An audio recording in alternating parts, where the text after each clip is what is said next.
Let me tell y'all something. I've been sitting back listening. Not because I had nothing to say. Sometimes the oldest voice in the room stays quiet because the youngest noise still thinks volume means wisdom. I watched Mo speak. I watched Elizabeth cut through the smoke. And I heard something in that room that took me back years. Not back to a memory, back to a warning. See, classrooms used to have walls. Teachers used to stand in front of you. Books used to sit on desks. Bells used to ring. You knew when the lesson started. You knew when the lesson ended. But now the classroom is in your pocket. The teacher follows you home. The teacher waits beside your bed. The teacher wakes you up before prayer. The teacher sits with you at breakfast. The teacher rides with you in the car. The teacher follows your children into silence. The teacher follows your marriage into arguments. The teacher follows your mind into places only God was supposed to sit. And some of y'all do not even know who is teaching you. You call it entertainment. I call it instruction. You call it scrolling. I call it studying. You call it relaxing. I call it being trained while you are not paying attention. I have lived long enough to know that people do not change all at once. They change little by little.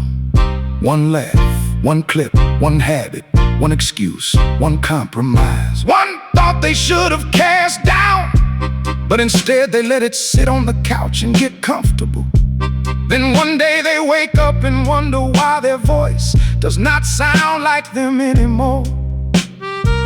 Wonder why their house does not feel like peace anymore.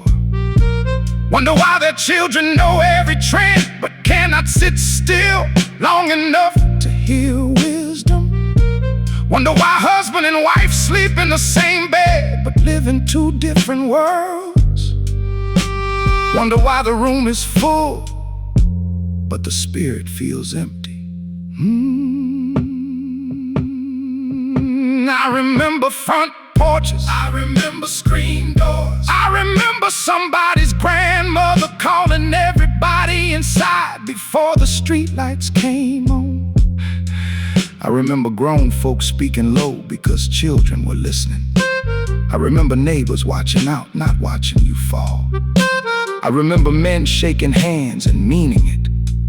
I remember women praying in kitchens like heaven had a direct line over the stove. I remember old Bibles with pages worn thin because somebody actually opened them. Not for decoration, not for a post, not for an image, for survival. Now folks got 10,000 voices in their ear and still cannot hear their own conscience. Got Wi-Fi everywhere and wisdom nowhere. Got contacts full of names and nobody to call when the soul gets heavy.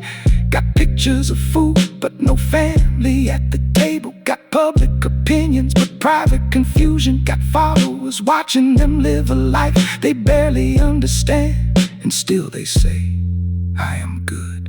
No, some of y'all are entertained. Some of y'all are distracted.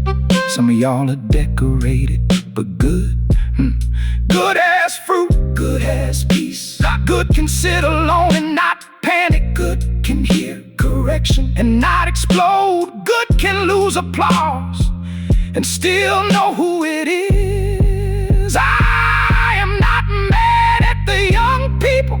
Let me make that plain. I am not mad at the children. I'm looking at the grown people because somebody handed the classroom over. Somebody let the screen become the babysitter. Somebody let the algorithm become the elder. Somebody let celebrities become prophets. Somebody let strangers online disciple the house. Then we act shocked when the fruit grows sideways. You cannot plant confusion all week and harvest clarity on Sunday. You cannot feed the mind trash all day and expect the spirit to stand up strong at night. You cannot let every voice speak into your life and then wonder why you cannot recognize the voice of God.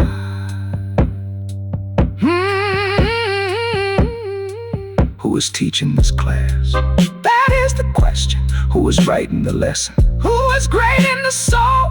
Who is shaping the child? Who is feeding the fear? Who is training the anger? Who is normalizing the numbness? Who is making people laugh at what used to make people repent?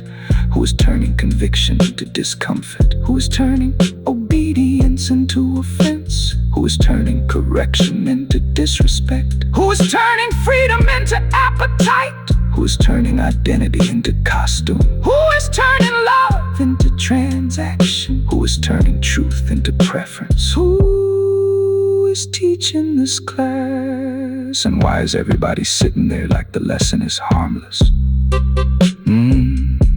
I've seen it before. Different clothes, different music, different machines, same spirit. Nothing new under the sun.